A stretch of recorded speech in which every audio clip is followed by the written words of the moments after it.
Todo ano, o Pentágono, o Departamento de Defesa dos Estados Unidos, libera para o Congresso americano um relatório sobre as potencialidades militares chinesas. E o último relatório saiu no finzinho de dezembro de 2024, e agora você vai saber exatamente o que foi relatado nele. Meu nome é Júlio César, eu sou professor e pesquisador de História Militar aqui na Sala de Guerra, e nesse canal a gente te deixa atualizado sobre temas de defesa e geopolítica. Muito bem, então está publicado o novo relatório das potencialidades militares chinesas, confeccionado pelo Pentágono, pelo Departamento de Defesa americano. Para que serve esse relatório? Ele serve para informar as autoridades civis norte-americanas, o Congresso, sobre o andamento, como é que andam as novidades, como é que anda o progresso das Forças Armadas chinesas, em específico as Forças Armadas chinesas. Existem outros relatórios concernentes a outras nações.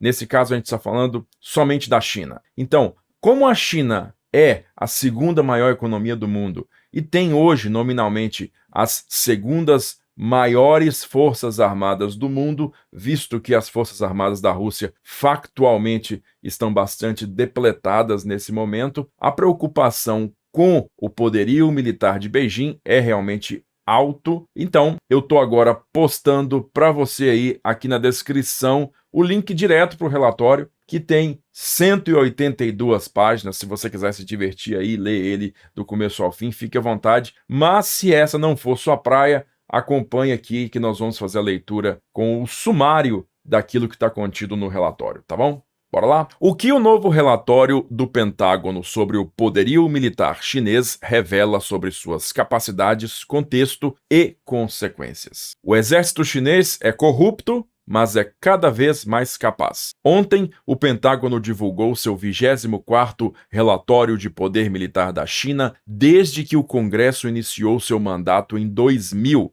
ou seja, desde que o Congresso começou a demandar esse relatório anualmente em 2000, oferecendo revelações indisponíveis em outros lugares. O documento revela novos detalhes do mais dramático acúmulo militar desde a Segunda Guerra Mundial, desafios contínuos que o presidente Xi Jinping e seu exército partidário estão abordando com determinação e contexto para interpretar tudo o que isso significa. O ponto principal: corrupção endêmica e fraquezas persistentes de pessoal e organização devem ser ponderadas contra a capacidade inigualável do Partido Comunista Chinês de reunir recursos e sua produção e implantação contínuas de sistemas militares avançados em uma escala industrial incomparável. Xi comanda um sistema dilacerado por lutas brutais de poder de elites, mas ele está determinado a buscar o controle sobre Taiwan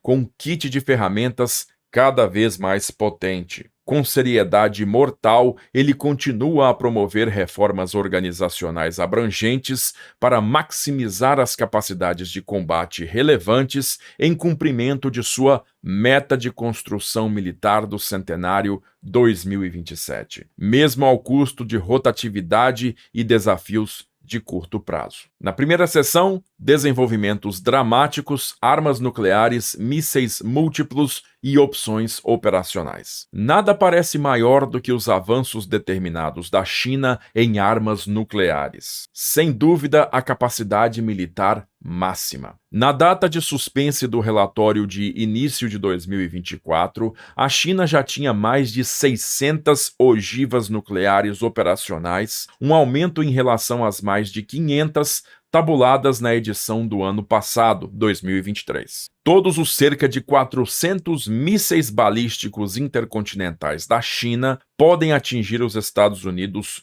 continentais, ou seja, a porção dos Estados Unidos conhecida como Lower 48, que exclui o Havaí e o Alasca. A China provavelmente terá mais de 1.000 ogivas operacionais até 2030, a maioria em sistemas capazes de atingir o território americano, muitas implantadas em maior prontidão, ou seja, muitas delas mantidas no maior grau de prontidão possível. O crescimento do estoque continuará até 2035, o que o relatório de 2023 do Pentágono projetou em linha com estimativas anteriores e quando a edição de 2022 antecipou 1.500 ogivas. Ou seja, eles já esperam que esse crescimento continue até 2035 e que, inclusive, o ritmo atual de crescimento corresponde às estimativas que foram feitas 2 anos atrás. Outros sistemas avançados de lançamento nuclear, provavelmente em desenvolvimento, incluem veículos planadores hipersônicos estratégicos e sistemas de bombardeio orbital fracionado, este último pelo menos parcialmente demonstrado em um teste em 2021. Esses esforços de fronteira se baseiam em dinâmicas potentes, com o relatório julgando que a China tem o principal arsenal de mísseis hipersônicos do mundo. 3 novos campos de silos adicionam 320 silos para mísseis balísticos intercontinentais de propelente sólido. A China também está mais do que dobrando sua força de mísseis balísticos intercontinentais de propelente líquido,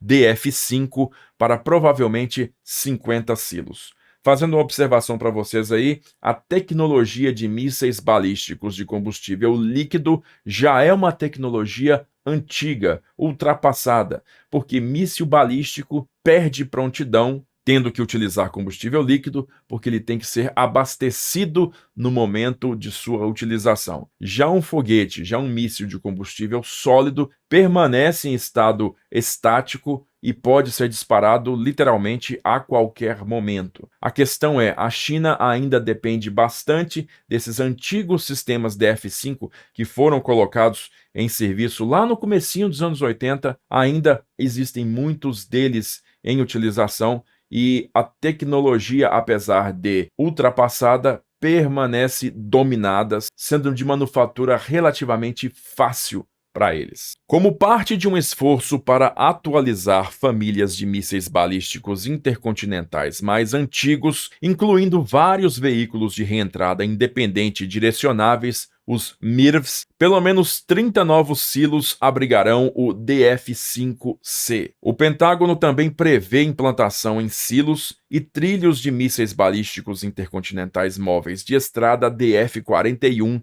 que tem até 3 ogivas cada. Esses aí são aqueles grandes caminhões, grandes veículos sobre roda que a gente vê normalmente nessas paradas em Moscou ou mesmo em Beijing. É um tipo de aparato de lançamento que é muito utilizado pelas potências asiáticas. E aqui no Ocidente, raramente a gente vê uma dessas em utilização. A Força de Foguetes da China já mantém algumas forças nucleares em alerta máximo. Novos mísseis balísticos intercontinentais baseados em silos, pelo menos 3 satélites de alerta precoce e assistência russa, muito importante isso aí, pressagiam um movimento em direção à postura de contra-ataque de alerta precoce, o que os Estados Unidos chamam de lançamento em alerta, ou seja, a capacidade chinesa de responder a um ataque nuclear, ou a capacidade chinesa de ativar um ataque nuclear em curtíssimo tempo, a chamada janela de lançamento, está cada vez menor, com uma prontidão que pode assustar muita gente. Em 2023, a China testou o lançamento de 2 mísseis balísticos intercontinentais de silos de treinamento no oeste da China. Isso sugere que pelo menos algumas novas unidades baseadas em silos assumirão uma postura de lançamento em alerta. Como a segunda etapa da tríade nuclear da China, os submarinos de mísseis balísticos da classe Jin tipo 94 conduzem patrulhas de dissuasão quase contínuas no mar. Eles podem implantar o míssil balístico lançado por submarino JL-3, que pode atingir os Estados Unidos continentais a partir do Mar da China Meridional ou dos bastiões do Golfo de Bohai. A China, como o texto está dizendo aqui, opera o conceito de tríade nuclear. O que é tríade nuclear? Você tem o lançamento de ogivas nucleares através de mísseis em silos, bombardeiros nucleares, os quadrimotores, e também submarinos de lançamento de mísseis balísticos nucleares, que não devem ser confundidos com os submarinos nucleares, que são de propulsão nuclear. Esses seriam os SSN e os lançadores de mísseis balísticos nucleares são os famosamente conhecidos SSBN. A produção do tipo 94 continua além dos 6 cascos implantados atualmente, embora o tipo 96 aprimorado para empregar um míssil balístico lançado por submarino com vários veículos de reentrada independentes direcionáveis esteja programado para começar sua produção em meados da década de 2020. Ou seja, existe um novo submarino chamado tipo 96, que tem a capacidade de lançar mísseis que usam MIRVs, que usam as ogivas múltiplas independentemente direcionadas, que fazem a reentrada na atmosfera terrestre e podem atacar diversos alvos por míssil lançado. O Pentágono permite a possibilidade de atrasos do tipo 96, motivando a produção contínua do tipo 94, enquanto alternativamente postula um esforço para acelerar a capacidade nuclear marítima da China, conforme Xi ordenou. A pressa de Xi em se preparar para uma possível guerra por Taiwan, por sua supervisão, apoia a última explicação. Completando a tríade nuclear da China, o bombardeiro H-6N pode transportar um míssil balístico lançado do ar, enquanto um bombardeiro furtivo H-20, com alcance de mais de 10 mil quilômetros, está em desenvolvimento. Esse aí seria uma espécie de equivalente do B-2 Spirit norte-americano. Para construir rapidamente ogivas nucleares adicionais, a China precisa de plutônio abundante. Moscou está literalmente abastecendo a produção de armas nucleares de Pequim. A Rússia forneceu conjuntos de combustível nuclear de urânio altamente enriquecido para os 2 reatores reprodutores rápidos da China, o primeiro já concluído. O que são esses reatores mencionados aqui? São os tipos de reatores produtores de plutônio. Eles usam nêutrons lentos para poder decair um núcleo de urânio que lentamente, ao longo de algumas semanas ou meses, se transforma em plutônio 239. Para quem tem a dúvida, essa aí não é exatamente a mesma tecnologia que é usada nos reatores de produção de energia nuclear. Em uma das inúmeras invenções que o Pentágono documenta, autoridades chinesas insistem que os reatores CFR-600 são para propósitos pacíficos e civis. Isso desmente a quantidade de urânio altamente enriquecido fornecido pela Rússia que a China recebeu para esses reatores, e o que é mais do que a quantidade total removida em todo o mundo sob auspícios dos Estados Unidos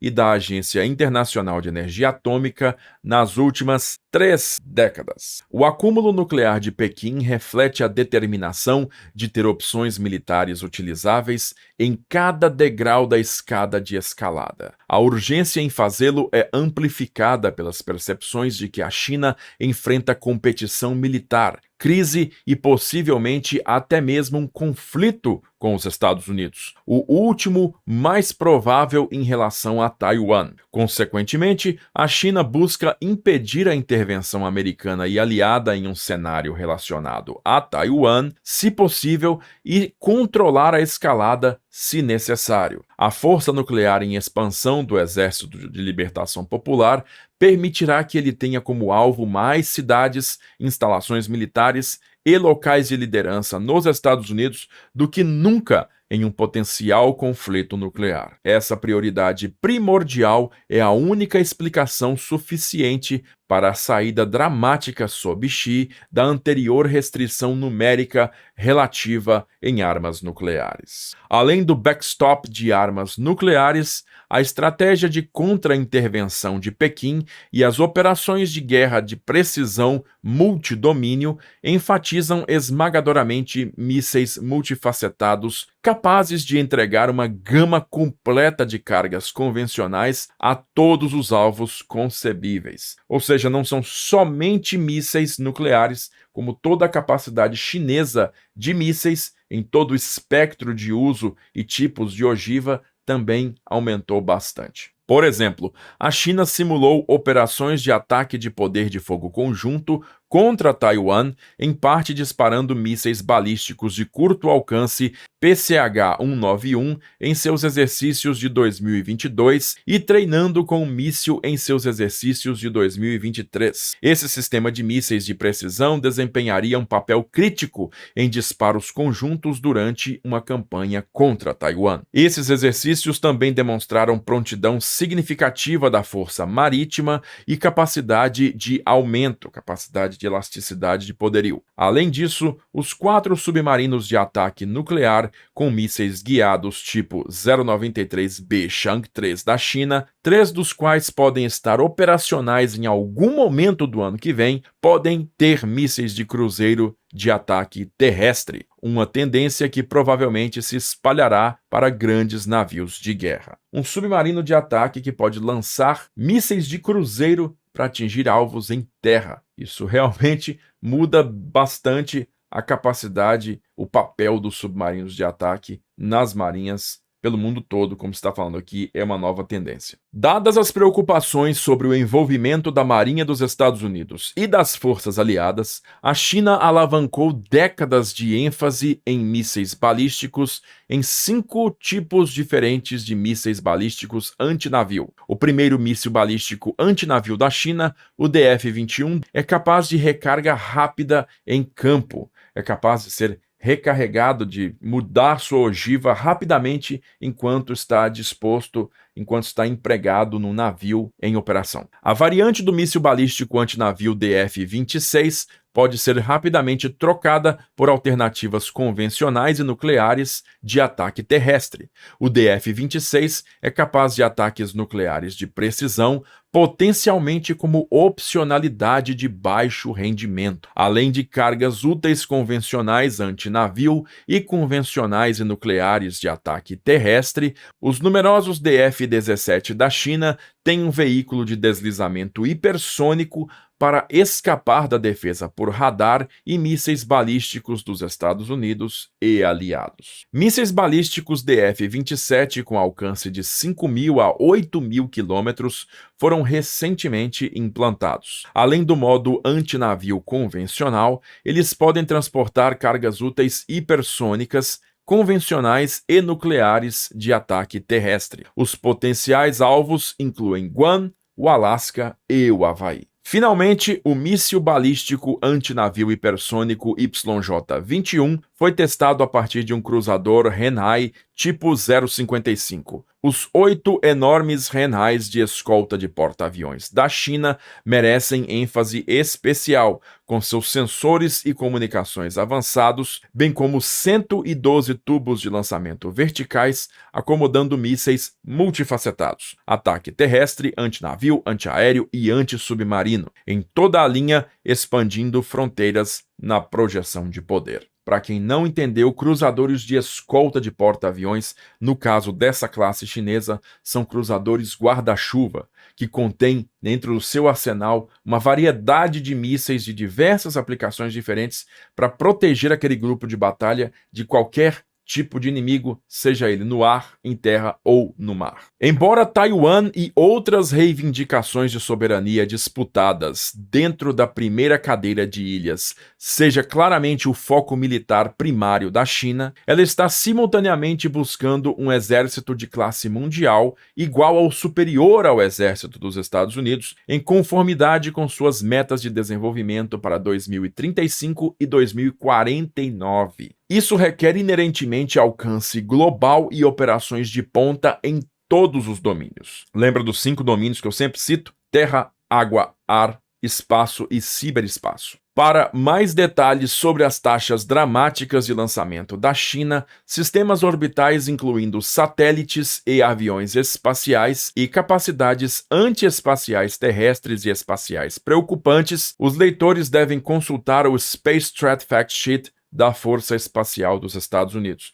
Então, se você tem interesse em descobrir quais são essas ameaças que estão nos domínios aéreo e espacial, utilizar aí esse documento, o Space Track Fact Sheet da Força Espacial dos Estados Unidos. O segundo maior orçamento de defesa do mundo, que o Pentágono estima entre 330 e 450 bilhões de dólares, oferece recursos suficientes para um progresso abrangente. O status da China como quarto maior fornecedor de armas do mundo fornece receita adicional. Com mais de 2 milhões de efetivos ativos, 510 mil na reserva e 500 mil paramilitares, a maior força militar do mundo tem pessoas para cobrir suas missões mais abrangentes. A Marinha da China já tem mais de 370 navios e submarinos, incluindo mais de 140 grandes combatentes de superfície, sem contar as 22 corvetas do tipo 56 Yangdao que ela transferiu para a guarda costeira ou os aproximadamente 60 catamarãs de mísseis tipo 22 Hubei que ela retém. O Pentágono prevê 395 navios de força de batalha até 2025, incluindo 65 submarinos, e 435 até 2030, incluindo 80 submarinos. A contínua falta de atualização do Office of Naval Intelligence para seu relatório de 2015 sobre a Marinha da China é uma omissão gritante que se espera que seja corrigida o mais breve possível. Então, o Pentágono está acusando aqui o Escritório de Inteligência Naval da Marinha dos Estados Unidos para atualizar seu relatório sobre a Marinha da China, cuja última edição saiu em 2015. Aproximando-se rapidamente dos padrões de tecnologia americanos e finalmente equipada com motores nativos funcionais, a Força Aérea da China tem 51 transportes de carga pesada Y-20A, cujo alcance de até 2.400 milhas náuticas pode ser estendido por 16 navios-tanque Y-20U. Navios-tanque aqui, no caso, são reabastecedores, não navios, é ship. Então, são aviões reabastecedores. Além de sua base em Djibouti, onde a China posiciona 400 fuzileiros navais, ela busca bases e pontos de acesso para estender o alcance de suas forças. Conclusão: corrupção, competência e capacidades. Uma das perguntas mais importantes que emerge do novo relatório do Pentágono é: quão boas são as Forças Armadas da China e o que tudo isso significa? Parte da resposta está no primeiro e no segundo dos seus 3 tópicos especiais, cobrindo respectivamente os impactos da corrupção no treinamento militar e político da China na força. A data de suspense do relatório no início de 2024 o impede de incluir os últimos detalhes de pessoal, mais dramaticamente a recente queda do almirante Miao Hua da Comissão Militar Central. No entanto, o relatório fornece amplo contexto para entender essas questões importantes em geral. Em sua seção dedicada à corrupção, como em outras partes de suas muitas páginas, o documento do Pentágono faz um trabalho admirável ao explicar o que muitas vezes confundem, se não deturpam ativamente. 2027 não é absolutamente uma construção ou estimativa do governo dos Estados Unidos em si, mas sim o grande plano de Xi, a meta de construção militar do centenário, um prazo de desenvolvimento de capacidades que exige que as Forças Armadas da China, entre outras coisas, deem a Xi um conjunto completo de ações operacionais militares contra Taiwan até 2027. O relatório destaca corretamente as investigações relacionadas à corrupção e à remoção de 15 oficiais militares de alta patente e executivos da indústria de defesa entre julho e dezembro de 2023. Ele especula que isso poderia ter interrompido as metas de modernização da China para 2027. Então, existe um problema de corrupção dentro do sistema do Ministério da Defesa chinês, o que pode atrapalhar essas métricas, essas metas para 2027, para estabelecer esse poderio que poderia tomar Taiwan numa única ação, uma ação indolor, cujo mero poderio chinês iria inibir uma contra-ação norte-americana ou europeia. O restante da conclusão desse texto aqui, que é bem longa, diga-se de passagem, simplesmente repassa tudo que foi dito na primeira parte do texto, que eu já inclusive comentei para vocês aqui, então não faz muito sentido a gente reler tudo. Como eu já falei, se você tem muita fome de conhecimento aí, clica no link que está na descrição, que tem um relatório completo feito pelo Pentágono. E se você tiver interesse aí de adquirir um item bem legal, que é uma coleção de cards dos 80 anos do dia D, que eu comprei lá na Normandia no ano passado, com 10 ilustrações muito bonitas que mostram diversas passagens da Segunda Guerra Mundial que giram em torno do desembarque aliado no dia D. A Sala de Guerra está realizando a rifa dessa coleção e se você quiser participar, o bilhete custa só R$2 e você pode comprar no link que está na descrição também. Mas agora me diz você aí, para onde você acha que essa capacidade militar chinesa está arrumando? Você acha que eles vão realmente se firmar como a maior potência militar do mundo? Ou os Estados Unidos, sob Donald Trump, vão conseguir fazer o rebote e manter a dianteira norte-americana nas próximas décadas? Fala pra gente aí nos comentários. Como sempre, se você gostou desse vídeo, manda ele pros seus amigos, compartilha, também dá um joinha pra gente e se inscreve aqui na Sala de Guerra 2 para não perder mais nada. Eu vou ficando por aqui, agradeço novamente a sua audiência e aquele abraço da Sala de Guerra.